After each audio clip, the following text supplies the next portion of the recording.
How can Milwaukee have a cool convention? Awesome Con! Right? I feel like they're just ripping me off at this point.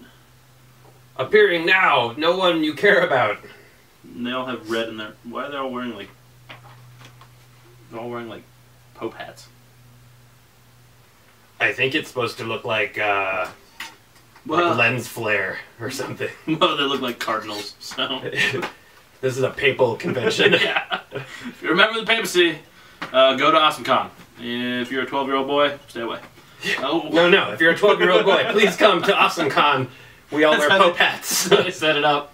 Like, hey, Cardinal hats, my bad. What's gonna attract My bad. Yeah, come on. Milwaukee's AwesomeCon advertised in Gotham Academy. It's a book for teenagers. I'm sensing a theme here. Oh, man. Okay. We're gonna get pulled on our first new episode. Yeah. New show, new rules. It's alright. New rules, no rules. Bring it on, papacy. Yeah. Tangled the We'll take on the Catholic Church. Come on. It's cool.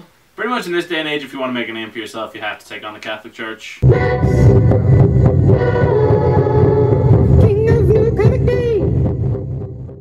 Well, so we're back. In case you haven't noticed, we're back because you're watching. We're back. So no worries, no fear. No fear. No fear. And we're back. Play hard. And we're gonna... Foxy and I, we got a new location. Foxy's got a new shirt. Yeah, I got a shirt, guys. It's a new one. It's a vintage. It's clean. Yeah. It smells good. Hi, Lap Band Bob. Yeah, Lap Band Bob. Up top. I wonder if he's gonna find us. Up top. I'll find him. I know where you live, don't Lap Band Bob. Don't threaten the We're audience. Facebook friends. Don't worry about it. Alright, we've been away like 2-3 weeks. Yeah. And there's been some good books. There's been some good books. We can't. They would have been on top 5 lists. They would have been. It's like a collection of, you know, top 5 things. Nothing that wouldn't have been top 5. This is the greatest hits of October that you haven't heard about. But not like Whitesnake's greatest hits. That's really only a single. Yeah, that's a short album. Alright, so first up on our Things That You Missed While We Were Away segment, Gotham Academy #1. This was cool. It was really cool. I was really surprised that Becky Cloonan wasn't doing the art. Yeah, when they announced Becky Cloonan on a book but not doing the art, I felt cheated in a way. A little bit.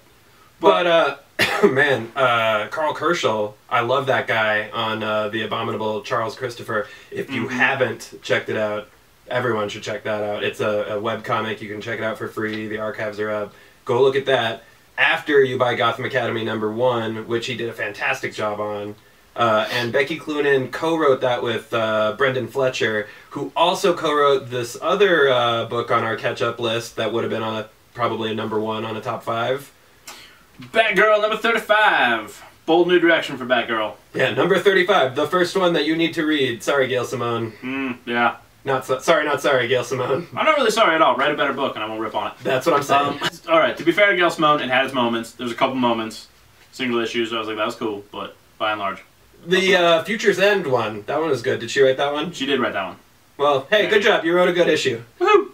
But directly following that was a way better issue, because this was awesome. You read it, right? I did read it. I really liked it. I love the new art direction. I love that she's like back in school, and Batgirl has a much younger feel to her, and not as dark as the previous Batgirl books. It doesn't quite. It seems like it doesn't quite fit, but I don't care really. Right, and that's going to be a theme that we're going to be getting into all episode long. Is going to be, does it really matter that all these books fit together, or is it more important just to tell a good story and let the continuity chips fall where the continuity chips fall? Does not matter. That's the answer. And DC finally is getting it. We'll get back to that. They got a clue. This one was co-written by Cameron Stewart. Again, when they announced Cameron Stewart on a book, but not doing the art, I say, what? Right. Because Cameron Stewart, he's done, like, my favorite issues of BPRD that weren't drawn by James Herron were drawn by Cameron Stewart. He did amazing work with that. I'm sure I've loved him on other stuff, but that is what sticks out in my mind. Now, who ended up doing the art for this? Babs Tarr did the finishes, but Cameron Stewart did the layouts and the breakdowns. So it's kind of a collab. It's more Babs Tarr flavor, though. And I didn't know who she was before, but I'm following her on Instagram now because she's awesome. This was good. And the colorist was supposed to be Jordi Belair, which is always a good thing. Yeah, bringing Maris Wicks onto colors, probably the only colorist that I get more stoked on now because I love her indie work. Have you seen any of her, like, the drawing of the Hulk doing yoga, for instance. Yes, I have seen that. That was going around for a while. Yeah. It was... her art is always great. Her color selection is always great. She did an Aquaman that was really rad. And it's funny because colorists never really get like all the glory and the hype, but now they're on the cover. DC's putting the colorists on the cover. They put them on the cover, and it makes a world of difference. I mean, a good colorist just makes or breaks a book. And my final thoughts on these two books were: who would have thought if you take a collaborative team of a bunch of really passionate, intelligent, and artistic people that have a great idea, and you let them just go crazy on a book, that they're going to make a good book? I would think that. I would never think that. I would think that, but I'm not a corporate stooge, you know. If I'm a Warner Brothers suit, I'd never greenlight that. It's a ridiculous notion. Well, now you might. Now that there's a new, now that Batgirl and Gotham Academy sold so well on their first issues. Art should be made in a cubicle, and everybody should wear a tie, and they should all make the same book. And they should all be named Bob. Yes. Just like Lap Band Bob. Just buddy. I don't think he's going to take that as a compliment. No, he will. I think you just called him a Warner Brothers suit. No, you're not a suit, Bob. I think I give him respect. Mad props. Well, I'm going to give him as much respect as I give Lockjaw, which is all the respect in the world. Lockjaw deserves all of your respect because he's the he's the glue that holds the Inhumans together. He's doing a wonderful job of it. Totally. No. So, Miss Marvel, though, you haven't been reading Miss Marvel, have you? I have not. Let me just tell you, it's official. I mean, we knew because she got her powers from the Terrigenesis bomb, but now the Inhumans know that she is officially an Inhuman. Medusa sent Lockjaw to go hang out with her, keep her out of trouble, teleport her away from things she can't quite handle yet. This series continues to be rad. Be a ridiculous addition to all of her covers. Totally, yeah. These Jamie McKelvey covers, I think, they don't quite compare to Adrian Alphana's interiors, I must say. No, but what does, really? Right, Adrian Alphana is just knocks it out of the park like he always does. I watched an interview with G. Willow Wilson from New York Comic Con last night, where she was talking about how much Adrian adds to the book. And she said, like, there are references in there that she doesn't even know until people tweet them at her, like, oh man, that Back to the Future thing was awesome. And she's like, what? And she has to go back and look, and she's like, man, Adrian is adding so much to this book. The guy's out of control. He rocks. It's good, though. And yeah, Miss Marvel rocks. The trade just came out also. Pick it up if you didn't get it last week. It's really good. I have been reading it to get caught up. And again, it's one of those books. Who has any clue where Miss Marvel fits into the greater Marvel continuity? More importantly, who cares? Well, they have a plan though. Marvel's good at the world building without choking creators out, you know. Yeah. I mean, it fits somewhere in between the Inhuman book and Time Runs Out. Right. Well, Time Runs Out is kind of its own thing at this point. Yeah. We'll get there. I think we'll get there like right before we get to Secret Wars, which was announced while we were on hiatus also. Yeah, we'll have to get into those announcements a little bit more towards the end of the episode, because totally. I have some thoughts on that. And then the final catch-up book? The final catch-up book from Image, Wytches #1 by Scott Snyder. This was cool. Totally in the Halloween spirit.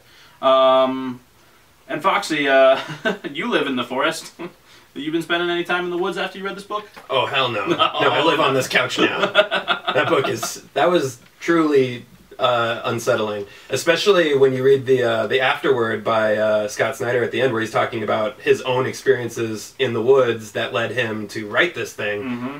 And then the picture of the creepy car that he and his friend used to hang out in, and it's still there like 30 years later. I want to know where his parental units were. Seriously. And all of that. That was, there could have been bad things that went on in those woods, and I think they're lucky that all they got out of it was some spooky times. Yeah. So I don't know if he's pulling this lore from ancient myths or anything like that, or if he's just making it up as he goes for his own little world. Frankly, either way, I don't care, because it's working, and I want to know more about these cults and these witches and how they all connect, and what the past of this town is that has it so... Totally, yeah. I mean, I've never heard of witches in this style before, you know. They're like Slender Man claw creatures or something. Yeah. But I like it, and whether or not he's drawing from an external source, or it's all just Scott Snyder's creepy imagination, this is easily one of the best first issues I've read from him. And he usually starts stories out really good. So, Yeah, I've never had an issue with how he starts stories. But I'm excited for this one all the way through. I have faith. I have faith in the story. I think and Jacques' art. Jacques' always great. Yeah. Ooh, so bright. Yeah, we've got an off-camera voice. Disembodied voice. OCV is gone as we know her, but now we've got a new OCV. Today. How's it going over there, OCV? Just nobody. You read Wytches, right? Oh yeah. Oh. What was your impression? Oh man, I hope you never pledge me. That's what we were going to do after this, actually. Oh no! There's an initiation process. We'll have a new OVC next week. This one must be sacrificed. OCV, you finished reading the new Thor #1 also, right? Oh, Thor #1! Yeah, this was our final. The final catch-up before the top 5. It's, technically it's in the middle of Jason Aaron's Thor run, but it's a new reader jump-on point. It's a new person to wield the hammer now. Yeah, I mean, let's just get one thing out of the way. It's not like Thor one day woke up and was a girl.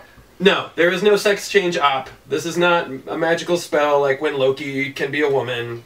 This is a new character wielding the hammer because Odin's son is no longer worthy of carrying the hammer. And we don't know why yet, though. We don't know why. It has to do with whispering, which is interesting, I guess. Original Sin ended in a weird, interesting way with whispers. In a whisper. The most powerful thing that happened was whispering. I feel like Jason Aaron wrote all of Original Sin just so we could do this. No, like, totally. I want to make Thor a girl. And his editor was like, okay, you got to give me more than that. And he's like, well, how about Original Sin?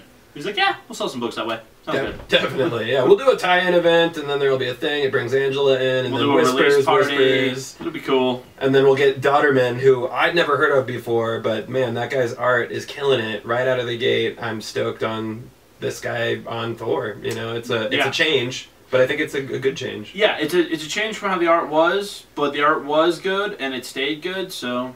And that was Asad Ribic before, right? Yes.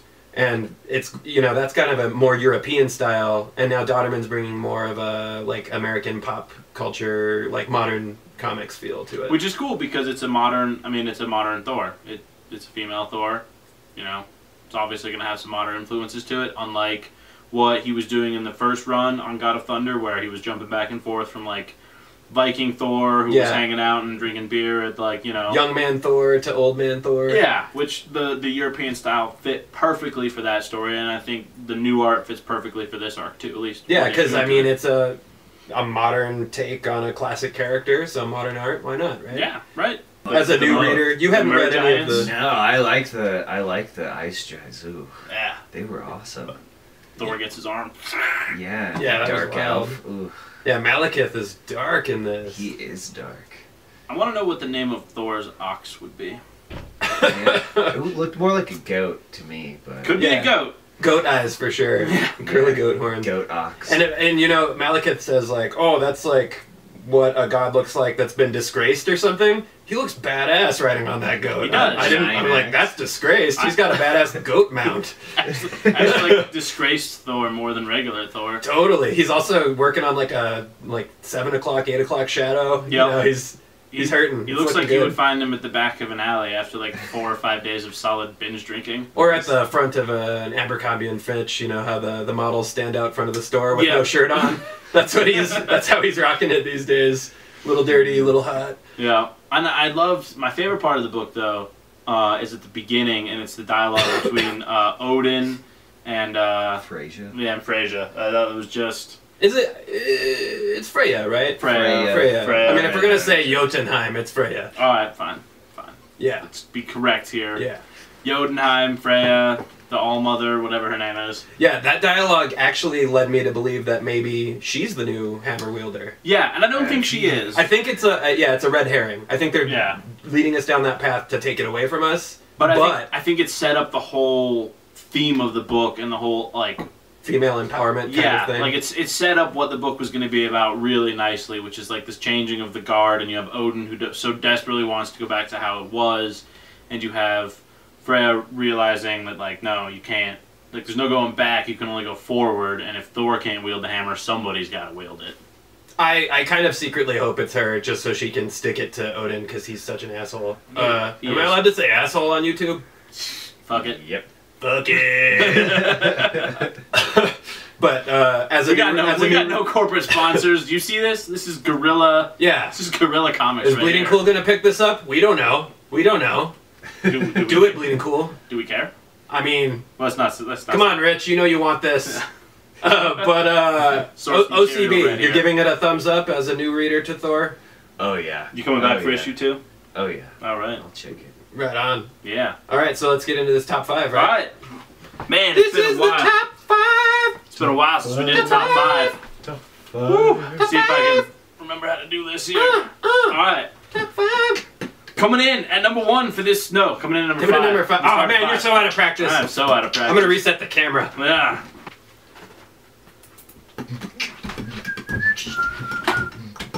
Okay, give it to me, man. Number 5. Coming in at number 5, it is Deathstroke issue number 1 by Tony S. Daniel. It was awesome. He said when they announced this book, the one thing that Tony said he wanted to do was make Deathstroke more violent and more brutal. Yeah, because that's what was lacking from the character. It was the one thing that was lacking from the character. His body count was way low, and the blood splatters per page count was way down. And he nailed it on both accounts. So violent. So gory. The first page is a bloody splash page. It's got, well, maybe it's like that's page. like the 6th page. You It's just flipped a couple in there. 1, 2, 3, 4 pages in. 4 and 5. 4 and 5. But 1, 2, 3, 4, 5, 6 people die on it. Oh, yeah. Ooh. Yeah.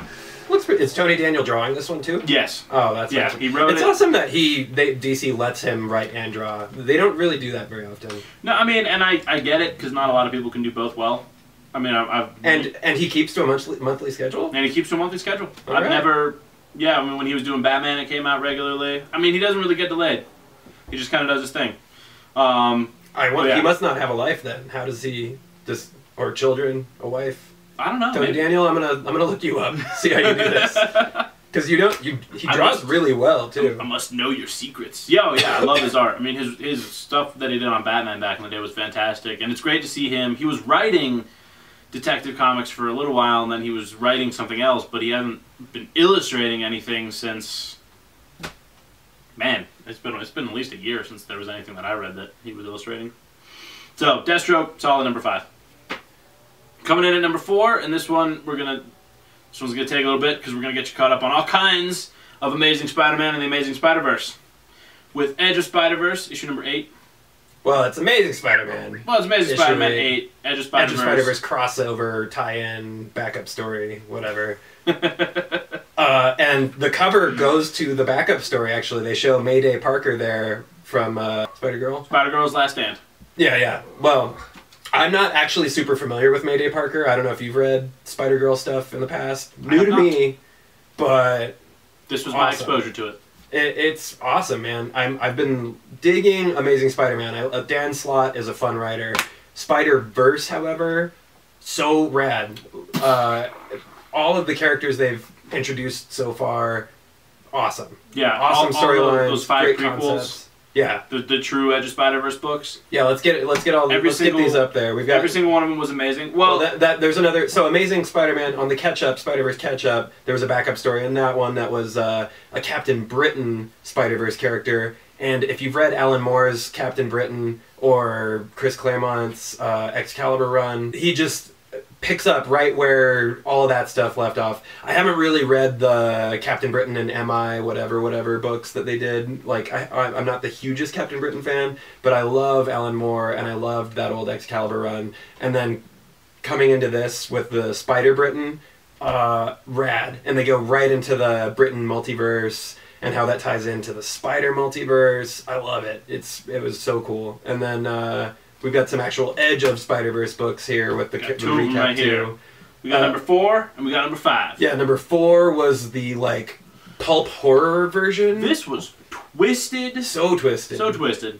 For a Marvel book, I was like, I can't believe that they published this. It was great. Yeah, they really let that writer go all the way, balls to the wall, because But you have to. You can't do a story like this and pull back at the last second. Totally. The Peter Parker analog, watching Mary Jane through the window, all creepy style, stalker status, and then it winds up with, cannibalism and stuff. Yep. It's dark. Yeah, the OVC likes cannibalism. Yeah, who doesn't, right? Am I right? Love it.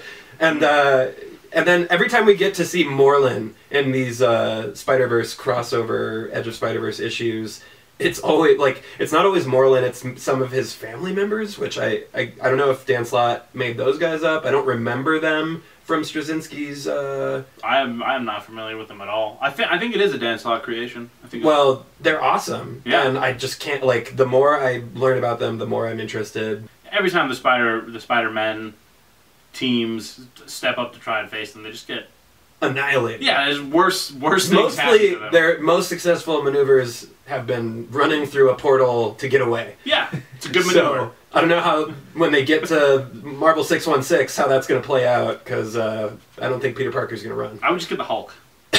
So I would.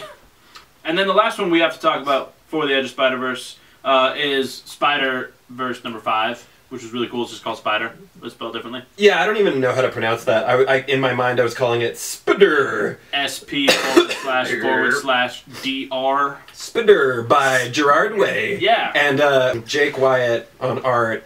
So rad. Jake Wyatt is working on a comic that's on his Tumblr or something called Necropolis. I think I mentioned it when we started talking about Spider-Verse a few weeks back. You did. I remember that. And I'm just going to hype it again. Jake Wyatt is awesome, and it's rad to see him on this Spider book with Gerard Way, of all people, making his Marvel debut. And have you read The Umbrella Academy or True Lives yes. of Fabulous Killjoys? Yeah, Yes. Fabulous Killjoys. Amazing. Gerard Way's a great writer. Great writer. Don't like his music at all, but man, he's got writing down. It makes me kind of just want to read his lyrics, though, because I've never really listened to his You don't music. have Yeah, enough angst for it, man. Right. Yeah, no. If you are a fan, OBC, you are a fan of anime. Oh yeah. This book Forever. tips its hat to a lot of anime. Yeah, we'll show some pages. There's a Ghost in the Shell reference. There's a Neon Genesis Evangelion reference. And an there's Akira reference. An Akira reference. Whoa. Those are the 3 that I found, but Yeah. I'm sure there's more. At least those For 3. And then just the well-trained eyes. concept There you itself is it's rad, man. Spider-Man is a mech robot warrior. Yeah, and it's a little girl that, in order to interface with the suit that she's wearing, she has to be, like, the spider is actively biting her hand and, like, webbed to the robot or something. I'm not exactly... They don't really get into the specifics, but the spider bites her hand to interface with the robot that she is in control Yeah, it's of. like the plug that you would normally just, like, stick in the back of your head if you were a normal robot mech warrior pilot. Totally. This one's just a spider that bites you. And she inherited it. It's like a genetic lineage from, I think her dad was Who the was previous Peter Parker, yeah. Spider. Yeah. Spider. And he gets blown up on the first page. Yeah, it's awesome. Man, So, I mean, it's I know fantastic. they already announced they're going to do a Spider-Gwen Yeah. ongoing after Spider-Verse. I hope they do a couple more. I would love to see more of the Spider I would love universe. to see what Gerard Way did with the Spider, like, 6-issue, maybe 12-issue, just, like, give it a little Yeah, fleshing out. because Gerard Way is not going to do an ongoing, and I don't want him to start a book that gets handed off. No. I hate Yeah. creative team shakeups unless it's for a reason. Yeah. So, but more Spider for sure. And that was number 4. And that was number 4. And the Edge of Spider-Verse 4 on the top 5. wrap up. Which Okay. brings us to number 3. Multiversity, number 3. The Just Universe. Things that I loved about it. Selfish, cocky, arrogant superheroes, and I love that Grant Morrison takes the time to make fun of himself. They mentioned Sandman at one point, and they're like, Neil Gaiman Sandman? Yeah, You like, know? oh yeah. This takes place on Multiverse 16, Multiverse 16. And it's like they can see, it's like the Batman of this world can see all the other Batmans and see, like, Grant Morrison creating these other characters or Neil Gaiman creating that Sandman, and then he interacts with their creation, kind of, is like how I think it all fits together. Every issue has talked about these comics that have some sort of embedded curse in them, and the reader of the comic is doomed or something. And I feel like they keep kind of skirting around directing at us, the reader, though I feel like it's going to get there by the end of the series. Yeah. But in this one, we've got Alexis Luthor, Lex Luthor's daughter, is big into comics, and she's reading these things. And then, it's not a huge spoiler, because, I mean, check it out, but when Damian Wayne is investigating what his secret girlfriend, Alexis, is reading, he sees that all of these Multiversity issues are published by companies in different fictitious cities. So they're like, wait, are these somehow crossing over the multiverse? And, you know, like, they're like, where are these things coming from? It's pretty They're coming from the DC office, and they are dooming your universe. You know, and they have this paradise, and what do you do if you're a superhero but you have no crime to fight? You become a self-absorbed celebrity, apparently. Yeah, the vapid nature of it was a little... It's pretty dark, but I guess so is selfie-obsessed celebrity culture. Yeah. So, appropriate, but it wasn't good feelings. No, I mean, it wasn't the feel-good story of the century. That is our number one. Yeah. But before that, let's talk about something even darker with... Let's talk about sloths. Embedded Sloths. craziness. OBC, did you read this one? No. No, you should check this one I just hear out. sloths. It's called Memetic. Memetic, which is talking about the memetic nature of things being like meme culture, sharing memes on the internet, and how things spread that way, you know, through social media platforms. Brutal. It is super brutal, but it starts out super cute with a cute little sloth. He's so cute. Nobody thinks sloths are a dangerous threat to humanity. No, but then anyone that looks at this thing is filled with warm fuzzies. All The Disney feeling. tummy. But it gets like there's two characters that we meet that are immune because of their visual impairments. One is colorblind, and that's enough to save him apparently. And the other one is like going blind. Like blind. Pretty blind. Yeah. Not completely blind yet, but on the spectrum. And they both are creeped out by the people in their lives that are looking they at just this become image. obsessed with it. Yeah, and it's like immediate. Immediately they're like, oh, this is all I want to do is just look at this thing. Have you looked at it? It's so cute. Oh my god, it just makes me I only meant to look at it for like 10 minutes, but it takes 2 hours. Yeah. Praise him. And then we've even got like the president, Barack Obama, appears in this comic talking about it in a news conference, and then things go terribly wrong. And then... We'll stay spoiler free. It's only 3 issues, so we want to stay spoiler free, but it's only going to be 3 issues? It's only going to be 3 issues. Wow. And this is from Boom Studio, and this is like their new creator-owned, driven branch of Boom. And every book that they've released in this line has been great so far. Yeah, there's did you ever read Midas Flesh? Midas Flesh rocks. Ryan North killed it. I haven't read the final issue yet. Comes out in trade next month. Yeah, Can't wait for it. Super stoked on that. I was late to the party on that one. Me too. But Empty Man also really great. Empty Man was fantastic. Have there been other ones? They did Lumberjanes.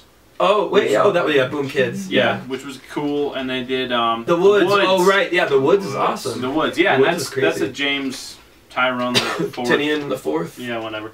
Yeah, Tyrion. That's how I pronounce it. That's a Game of Thrones dude. Yeah. Oh, Tyrion. So that book, solidly number 2, definitely worth checking out. And if it's only going to be 3 issues, you have zero excuse. Yeah, and they lead. It's an oversized first issue. I'm sure they're all going to be oversized, and it gets into the meat immediately. First page. Yeah. And then it flashes back. But speaking of oversized issues and things that flashed forward and backwards. Right. And then back to feeling good. Yes, and also leaves you feeling amazing. Warm fuzzies. Proud for to be real. alive. Starlight, issue number 5. Killing it. Issue number 6. Issue number 6. Final issue, giant, oversized, $5.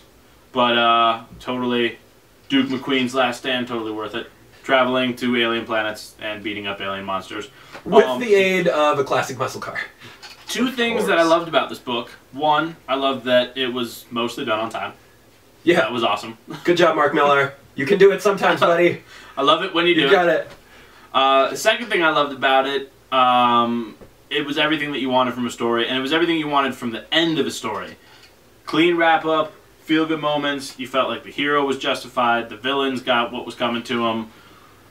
Like, classic, I've been saying it's classic Flash Gordon type pulp science fiction, where the good guy wins with a strong right hook, and drives away in a sports car and gets the girl at the end. That being said, the Flash Gordon series that Jeff Parker's been writing with Doc Shaner on art, super awesome. Yes. That's like, you know, classic Flash Gordon, though, like, in his prime, and Starlight's like, you know... Yeah. Way past when he's an old man revisiting his prime, perhaps. And both series ruled. Unfortunately, I think Starlight was intended to be a 6-issue series, and Flash Gordon got canceled. Ended up being because there's one more issue coming out. Yeah, and it's like 9 issues total, it's a or Christmas 10? issue. Yeah, it's sad because that book really deserved to keep going. It did, but Jeff Parker, he's awesome. He'll do some other stuff. He'll do more awesome stuff. Yeah. Anyway, let's do a cutaway. Wow, way to bring our top 5 down on a downer note. Remind me that Flash Gordon got canceled. I'm sorry, Warm Fuzzy, Starlight, yeah, he wins the day. Or does he? Or does he? No, he does. Well, that'll do it for our top 5, and now we have... it's time for a cutaway! Yeah. Time for a cutaway. Cutaway! We're back from that cutaway. We really didn't go that far. Nice stretching break. Yeah. Reset the camera. Powder my nose. Anyway, there was some... Foxy, you had some news this morning. DC was making some announcements. Message boards are blowing up. Yeah, about, they're... these weekly books that DC's doing, and more importantly, when those weekly books end, and what the future of DC is going to be after that. Right. We've been speculating for months. Like, oh, wow, Batman Eternal and Futures End and Earth 2 all end in the same month. That can't be a coincidence. Can't be. And it's all like multiversal, future, time travel conflict stuff. It's timeline stuff. Mm-hmm. So we were like, resetting New 52 to pre-52? Yeah, I hope so. Keep our fingers crossed. And now they're calling it, online it's being called the Band-Aid event. This culminative period where they all meet up again is called the Band-Aid. And what we know about it now is DC has told the creators on all of the New 52 books to wrap it up. Whatever storyline they're on, wrap it up so that it ends to coincide with the Band-Aid. So basically, all of DC's books are ending on the same week. Or the same month, Or at the least. same, yeah.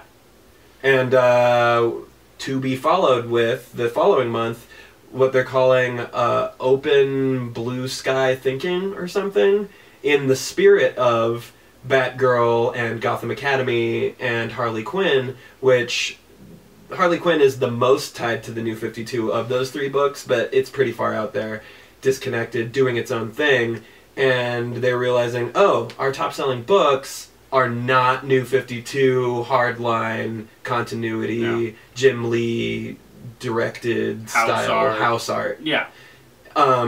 Yeah, Batgirl and Gotham Academy, it's like DC just started making indie books. There's just 2 indie books in the middle of the New 52, which is great. And now they are getting it. Corporate's like, oh right, money. Which is funny because just prior to the New 52, I felt like they didn't have as much of an indie feel. Like I wouldn't have classified them as indie, like the Batgirl and the Gotham Academy. But just prior to the New 52, DC was doing all these different books. You had Streets of Gotham, Gotham City Sirens, to name a few of them. Zatanna was great. Paul Dini's Zatanna. Got canceled before he was setting up. It was like 18 issues into a long setup. Who knows where he was going? Brilliant. I mean, Zatanna was one of the best comics I remember reading, like Cape Comics, in a long time. Mm-hmm. And then they just pulled the plug on it. Same with Streets of Gotham. They pulled the plug on that. But and that book was rad too. They were doing all these books where they were like, hey, you have a great idea. You're a great artist. You guys want to collaborate. You want to tell a story. Cool, go, do it. And I don't know if they were doing that because they knew that down the road they were going to do the 52. Yeah, they're like, nobody cares. We're going to so it didn't matter. Nobody was going to be paying attention. But they didn't tell Paul Dini that. Otherwise, he wouldn't have set up an arc that he had no hope of completing. That's true. Somebody probably should have given Paul Dini that memo. So I find it really interesting that now they decided to go to the 52 and give everything this sort of like Jim Lee knockoff art style and all of these stories that they were going to try and fit all 40 of these books into one universe and make sure that you could follow it from A to B to like all the way down the alphabet. And it just ended up feeling cumbersome and forced. And mostly terrible. Mostly terrible. Let's just be honest. Thank you for paraphrasing. Yeah, with a few good moments here and there, but mostly you didn't care. You were like, what's watered happening? Down plots with characters that are new but not really. That's what happens when you try and play art safe. I feel. Yeah. And you can't story tell that way. Like, you can't be like, oh, well, I don't know if the audience is going to get that Darth Vader is Luke Skywalker's son, so we're not going to have that part of Empire Strikes Back. And then it's just not as cool. It's like if they'd just been right there and Luke was like, I'm just going to jump off the ledge. Doesn't work as well. But all of this brings us to a few books that we did want to talk about, two of which are by Paul Dini, who's amazing. And if you aren't familiar with him, you're probably familiar with his most well-known work, which is the Batman animated series. Yeah. Or any of the wonderful cartoons that came after that, because that just opened up the world for him as a writer, and DC Animation, where he then did the Justice League cartoons. Can we give him Batman Dan Beyond. Diaz's job? Oh man, Paul Dini, Chief editor. Chief editor would be fantastic, but then he probably wouldn't have time to write awesome comics. I think I'd be okay with that, because he would just oversee all the awesome comics. But yeah, this week we got the Gotham City Sirens Book 1 collection. Which, why this book was out of print for 3 years, beyond baffling, because this is one of the greatest Batman books that doesn't have Batman in it. As much as I like the old Harley Quinn comics, and as much as I like Brubaker's run on Catwoman, I must say that Gotham City Sirens is my favorite, and I will take it to my grave, it's the best that Catwoman, Harley Quinn, and Poison Ivy have ever been in a comic. Like, they're all roommates, they're all living together at this giant palace that Catwoman sets up for him, working for the Riddler, who's kind of a good guy in this one. He's a private investigator. Yeah, that's when he was the PI. Yeah, all pre-52 concepts that were totally working. And because they were working so well, we had to cancel them. Just couldn't handle how awesome they were doing. And that really grew directly out of the animated series, because there were a couple of episodes where those three women would... Girls' Night Out was awesome. Great episode. But what were we saying? Paul Dini, Joe Quinones killed it. For years, labored, sweat, blood, came out tears. during the New 52. It's amazing. You should read it. And we're going to get a lot more of that. It's called Bloodspell. Post Band-Aid, expect more awesome stuff. Yes. So, big news from DC and Marvel in the last few weeks about... Oh yeah, Marvel's big news was the Secret War announcement, and then they've announced a bunch of tie-ins to that, like Civil War being revisited, and... World War Hulk being revisited, and Planet Hulk being... And I don't know... Like, they haven't given us enough yet to really... Like, they said they were going to revisit the Infinity Gauntlet, which... They're revisiting everything. I'm okay. It's a multiversal event. You know, it's like Crisis on Infinite Earths. That's what it seems like. And I don't know why. Like, if they have a big initiative coming out of it. Yeah, I don't know if they're going to be like, well, all of these things happened on different Earths, or what happens if Hulk, like, voluntarily left Earth. And because the picture that I saw for the World War Hulk revisit was Captain America fighting an army of Hulks. Yeah.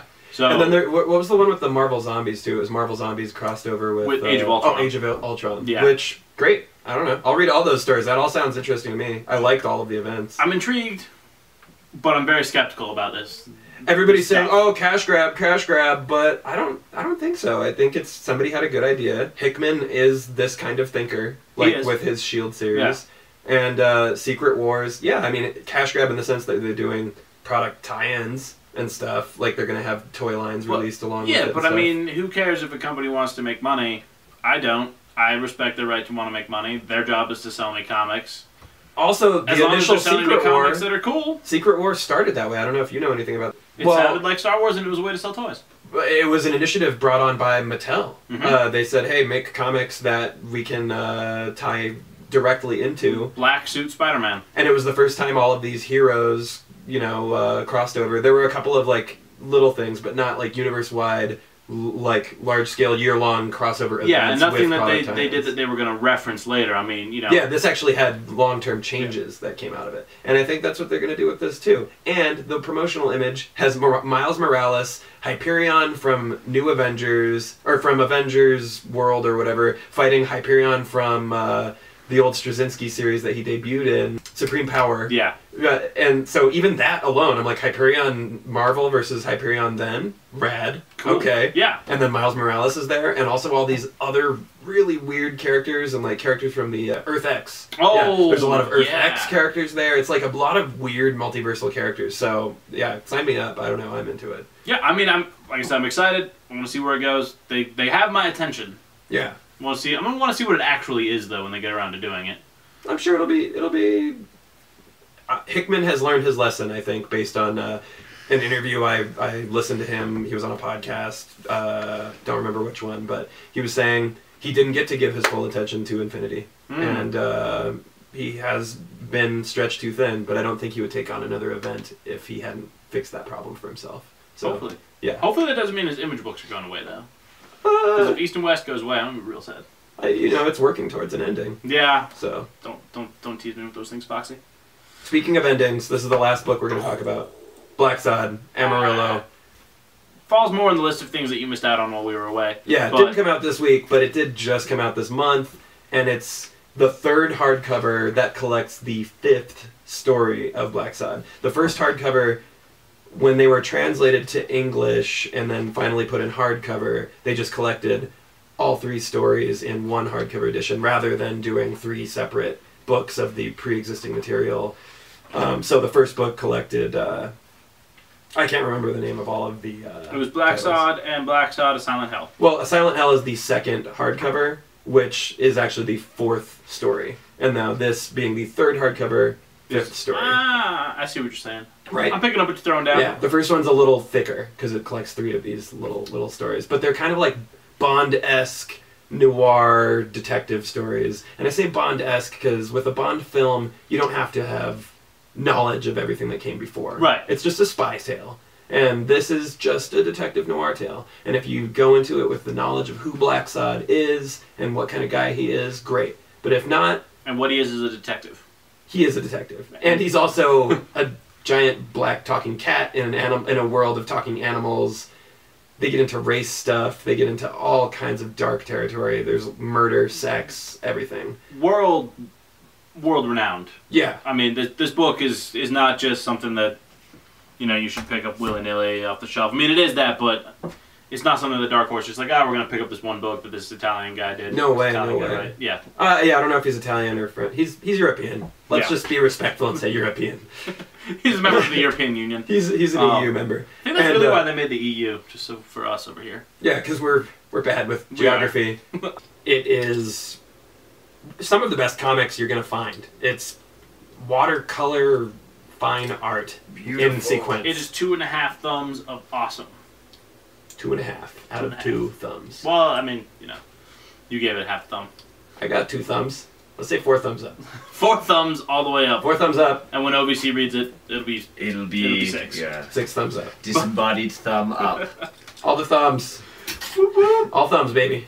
Well, I hope that was a refreshing bit of comic book news and excitement for you, since we've been gone for so long. We'll be back next week. We will be back next week with some more good books. And until next time, don't stay frosty. Don't do it. Be reckless. Until next time, be reckless. It's cold outside, so maybe put a sweater on. Put art on the edge, man. Take after me. Get a long sleeve shirt or something. Yeah. Go thrift shopping. Embrace the fall spirit. Fall. Oh, hey. It's not Halloween yet. It'll be Halloween next week. It'll be Halloween. We'll talk about that next week. Have a happy Halloween. Oh, but this Saturday is that free comic book day thing, right? Oh yes, this Saturday is Halloween Comic Fest, so be sure to stop by your local comic book shop and pick up some free Halloween comics. And we're gonna have a costume contest. Yeah, Astro Zombies will be having a costume contest at 2 o'clock. We'll also be giving away free comics starting at 11 and going on until we run out. And we'll have some sales and some cool stuff going on too. So it'll be a fun time. Come on down. Check it out. Free books, man! Woo! Free stuff! Okay, don't stay frosty. Hot dog.